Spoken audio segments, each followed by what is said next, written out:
Wala. Naka-check-in kami ngayon kasi canceled ang flight namin dahil sa bagyo or low pressure area. Still, lakas pa rin ang ulan.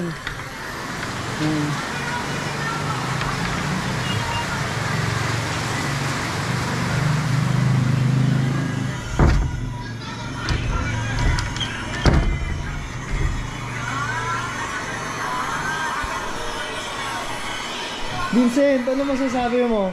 Anong feeling mo hanggang kailan pa tayo dito? Next week. So, nakapag-ready ka naman ba? Hindi. May budget ka naman ba? Nakapag-ready ba ako? Biglaan ko. Paano magiging makapag-ready ka dyan? Sira ulo ka ba? Malaki So, yun. ito ng konti sa bibili na ng sabon. Yun nga, nakita ko na nga sa may mga sa tapat doon. Bago pumasok sa Sabi ko, iskinita nyo. Edmondson po ba?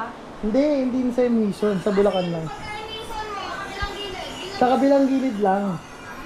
Yung sa tapat ng, di ba ito yung bili ng sabon yung dyan? Yung parang kumpanya, malaking yung gate. Yung may building.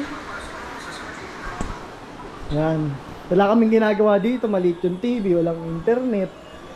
Magte-trip lang kami, mag-aantay kami ng update sa Pag-asa. Ayan, CR reveal tayo. Ayan, naganda ng CR. Okay.